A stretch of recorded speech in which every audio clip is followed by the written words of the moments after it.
है नहीं सर, इनको बुला दिए। गणेश सिंह अभी तो थे। श्री गणेश सिंह जी,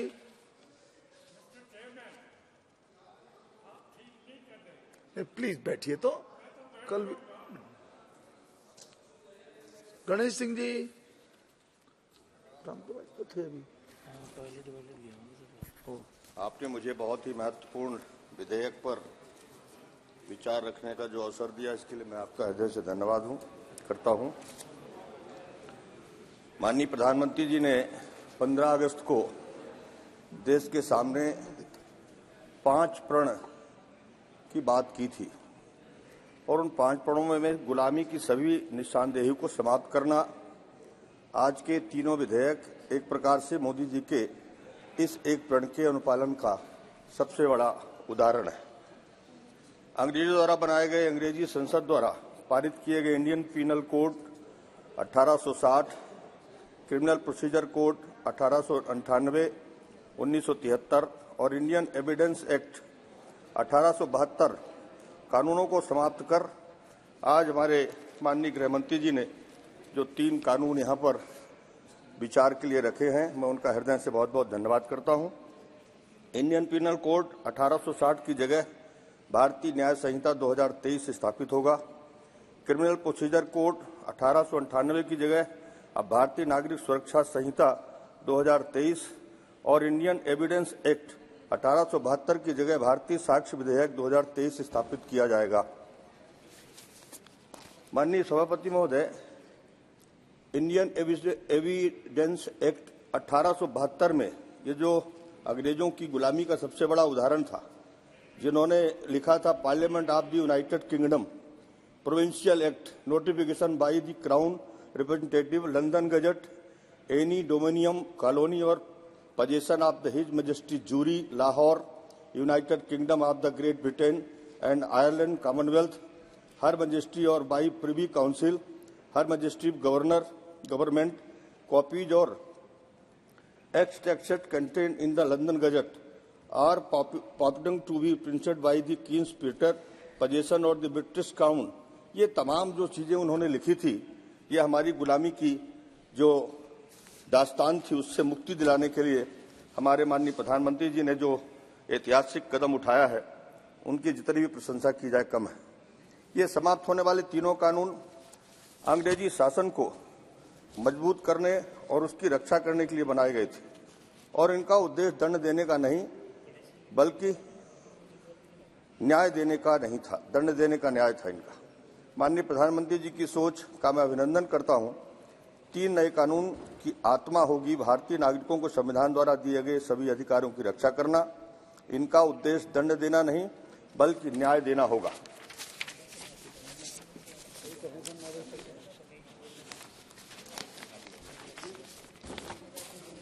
हमारे इन कानूनों में संशोधन की लंबे समय से प्रतीक्षा की जा रही थी और इसके लिए सिफारिशें समय समय पर भारत के विधि आयोग, बेज बरुआ समिति, विश्वनाथन समिति, मलिमत समिति, माधव मेनन समिति और गृह मंत्रालय गृह मामलों की संसदीय स्थायी समिति जैसे निकायों ने कई बार अपनी सिफारिशें दी, लेकिन कांग्रेस की सरकारों ने उसको ठंडे बस्ते में डाल के रखा हुआ था।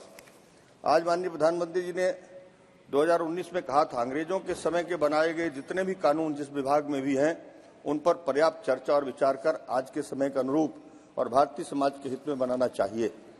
18 राज्यों, 6 संघ शासित प्रदेशों, सुप्रीम कोर्ट, 16 हाई कोर्ट, 5 न्यायिक अकादमी, 22 विधि विश्वविद्यालय, 142 सांसद और लगभग 270 विधायकों ने इस कानून के बारे में अपने विचार भेजे थे। माननीय गृह मंत्री जी ने इस नए विधेयक को 4 साल लगातार विचार के लिए रखा था। फिर इस बात स्वयं 158 बैठकों में स्वयं वो उपस्थित हुए, जो अब तक के इतिहास का सबसे अद्भुत ये प्रमाण है।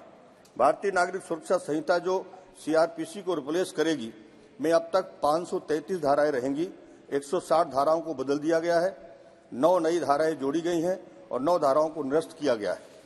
भारतीय न्याय संहिता जो आईपीसी को रिप्लेस करेगी, इसमें पहले 511 धाराओं के स्थान पर अब 356 धाराएं होंगी। 175 धाराओं में बदलाव किया गया है, 8 नई धाराएं जोड़ी गई हैं और 22 धाराओं को निरस्त किया गया है। भारतीय साक्ष्य विधेयक जो एविडेंस एक्ट को रिप्लेस करेगा, में पहले की 167 के स्थान पर अब 170 धाराएं होंगी। 23 धाराओं में बदलाव किया गया है, एक नई धारा जोड़ी गई है और 5 धाराएं निरस्त की गई। ये तीनों पुराने कानून गुलामी की निशानियों से भरे हुए थे। इन्हें ब्रिटेन की संसद ने पारित किया था। कुल 475 जगह गुलामी की इन निशानियों को समाप्त कर आज गृह मंत्री जी ने नया विधेयक संसद में प्रस्तुत किया है। कानून में दस्तावेजों की परिभाषा का विस्तार कर इलेक्ट्रॉनिक या digital records, email, server locks, computer, smartphone, laptops, SMS, website, locational साक्ष्य, डिवाइस पर उपलब्ध मेल, मैसेजेस को कानूनी वैधता दी गई है। ये अपने आप में सचमुच अभी तक साक्ष्य में ये सब सारी चीजें नहीं जोड़ी जाती थी। अब इससे कोई भी अपराधी बच नहीं सकता। FIR के केस डायरी से चार्जशीट और चार्जशीट से जजमेंट तक की सारी प्रक्रिया को डिजिटलाइजेशन करने का प्रावधान इस कानून में किया गया है। सर्च और जब्ती के वक्त वीडियोग्राफी को कंपलसरी कर दिया गया है, जो केस का हिस्सा होगी, और इससे निर्दोष नागरिकों को फंसाया नहीं जा सकेगा। पुलिस द्वारा ऐसी रिकॉर्डिंग के बिना कोई भी चार्जशीट वैध नहीं मानी जाएगी।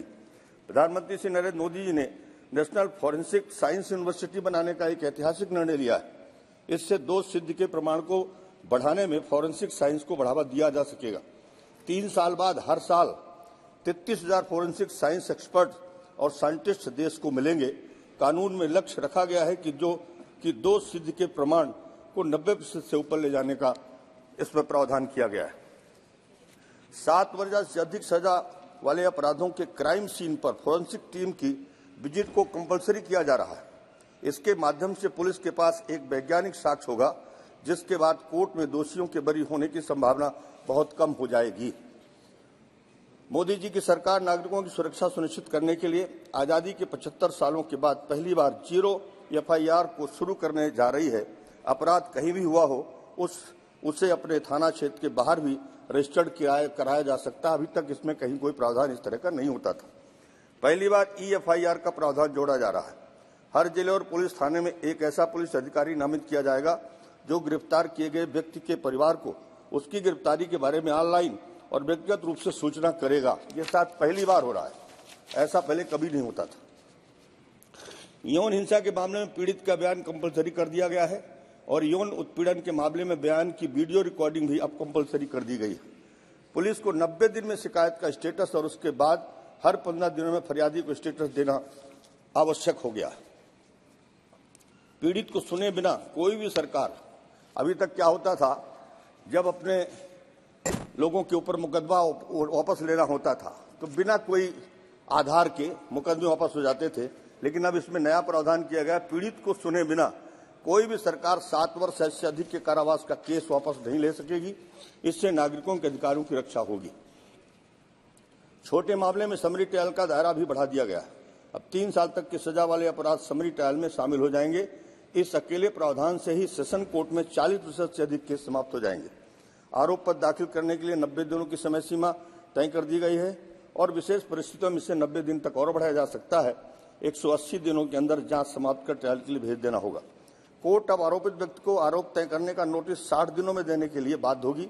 बहस पूरी होने के 30 दिनों के अंदर माननीय न्यायालयों को फैसला सुनाना होगा। इससे सालों तक पेंडिंग पड़े केस जल्दी समाप्त हो जाएंगे। सिविल सर्वेंट या पुलिस अधिकारी के विरुद्ध ट्रायल के लिए सरकार को 120 दिनों के अंदर अनुमति अगर प्राप्त नहीं होगी तो वो उनकी अनुमति मान ली जाएगी और उस पर मुकदमा कायम हो जाएगा। घोषित अपराधियों की संपत्ति की कुर्की का भी प्रावधान लेकर आए। अंतर्राज्यीय गिरोह संगठित अपराधों के विरुद्ध अलग प्रकार की कठोर सजा का नया प्रावधान भी इस कानून में जोड़ा गया है। सजा माफी को राजनीतिक फायदे के लिए उपयोग करने के कई मामले देखे जाते थे। अब मृत्युदंड को आजीवन कारावास को कम से कम 7 साल की सजा और 7 साल के कारावास को कम से कम 3 साल तक की सजा में भी बदला जा सकेगा और किसी भी गुनहगार को छोड़ा नहीं जाएगा। मोदी सरकार राजद्रोह को पूरी तरह समाप्त करने जा रही है, क्योंकि भारत में लोकतंत्र है, सबको बोलने का पूरा अधिकार है। ये राजद्रोह का जो मुकदमा है पूरी तरह से समाप्त हो रहा है। पहले आतंकवाद की कोई व्याख्या नहीं थी, अब सशस्त्र विद्रोह, विध्वंसक गतिविधियां, अलगाववाद, भारत की एकता, संप्रभुता और अखंडता को चुनौती देने जैसे अपराधों की पहली बार इस कानून में व्याख्या की गई। अनुपस्थिति में ट्रायल के बारे में एक ऐसा फैसला किया। सेशन कोर्ट के जज द्वारा भगोड़ा घोषित के व्यक्ति की अनुपस्थिति में ट्रायल होगा और उससे सजा भी सुनाई जाएगी, चाहे वो दुनिया में कहीं भी छुपा हुआ हो। इसे सजा के खिलाफ अपील करने के लिए भारतीय कानून और अदालत की शरण में आना ही होगा। कानून में कुल 313 बदलाव किए गए और हमारे क्रिमिनल जस्टिस सिस्टम में एक आमूलचूल परिवर्तन लाएंगे और किसी को भी अधिकतम 3 वर्षों में न्याय मिल जाएगा। इस कानून में महिलाओं और बच्चों का विशेष ध्यान रखा गया है। अपराधियों को सजा मिले ये सुनिश्चित किया गया है और पुलिस अपने अधिकारों का दुरुपयोग न कर सके, ऐसे प्रावधान भी किए गए हैं। मैं इस ऐतिहासिक बिल का समर्थन करता हूं। बहुत बहुत धन्यवाद। धन्यवाद। श्री राम कृपाल यादव जी।